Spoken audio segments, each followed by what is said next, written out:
கர்த்தருடைய பரிசுத்த நாமத்துக்கு மகிமை உண்டாகட்டும். இன்னைக்குள்ள தெய்வ வார்த்தை யோவேல் 2ஆம் அதிகாரம் வசனம் 25.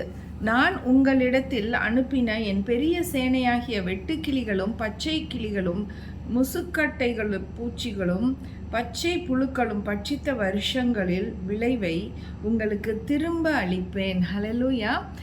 God is a wonderful God. அவர் ஜனங்கள் மாறணும், அவங்களுடைய பொல்லாப்புல இருந்து அவங்க விட்டு வெளியில வரணும். அப்பதான் அவர் ஆசீர்வதிக்க முடியும்.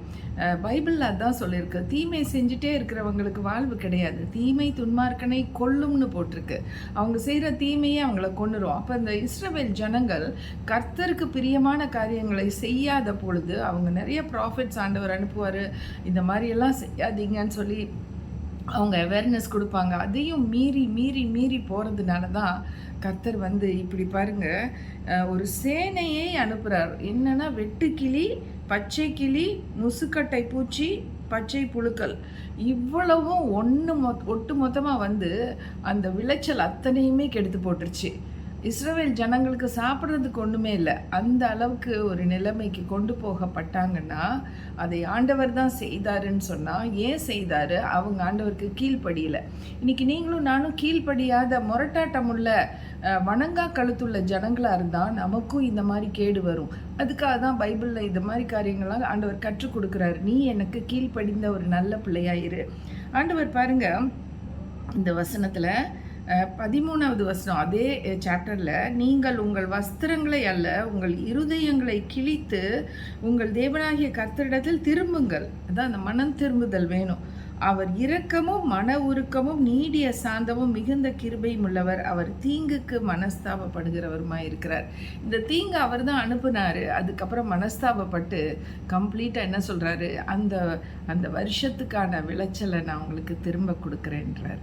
அவர் ஃபீல் பண்ணுறாரு. அவங்க கஷ்டப்படுற நேரத்தில் உடனே அவர் கம்பேஷனேட் ஹார்ட்டு. அவர் பார்த்துட்டு, நல்லா வேணும் உனக்கு, நீ கீழ்ப்படியிலல்ல, அதுக்கு தான் உனக்கு இது கொடுத்தேன் நான் அப்படின்னு சொல்லிட்டு அப்படியே நிறுத்துறதில்ல.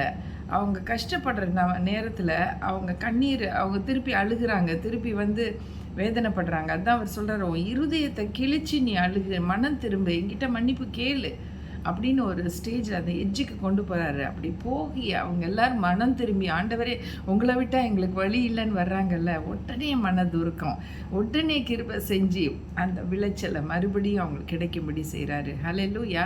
இன்னைக்கு நீங்களும் நானும் கர்த்தருடைய பிள்ளைகளாக இருக்கிறோன்னு சொல்லிட்டு அவர் சொல்கிற இந்த வார்த்தையின்படி நம்ம நடக்கலைன்னா நமக்கும் தீங்கு வரும், பொல்லாப்பு வரும். சாத்தான் எப்படா இவங்களை விழுங்கலான்னு அலைஞ்சிட்ருக்கான். நம்ம அப்படி செய்யவே கூடாது. கீழ்ப்படிதலோடு நம்ம விசுவாசத்தோடு தேவனோடு நம்ம எப்போதும் அண்டி இருந்து அவர் சொல்கிற வார்த்தைக்கு நம்ம அவரை கம்ப்ளீட்டாக ரிலை பண்ணி இருக்கும் பொழுது அவர் எல்லா நேரங்களிலும் நமக்கு நன்மை மாத்திரம் தான் செய்வார். ஹல்லேலூயா. நன்மையான ஈவுகள் எல்லாம் ஜோதிகளின் பிதாவின் இடத்திலிருந்து நமக்கு வருதுன்னு சொல்லப்பட்டிருக்கு. யாக்கோபு 1:17. அதன்படி நம்ம பெற்றுக்கொள்ளலாம். எல்லா நன்மையும் பெற்றுக்கொள்ளணும்னா அவர் எதிர்பார்க்கிறது கீழ்ப்படிதல். ஹல்லேலூயா.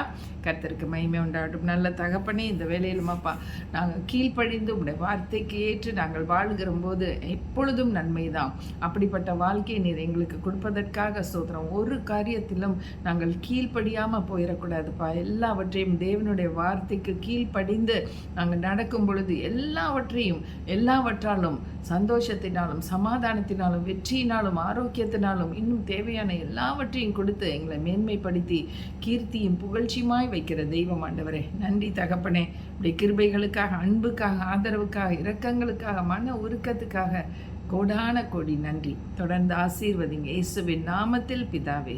ஆமென். Thank you friends for joining us and God bless you all.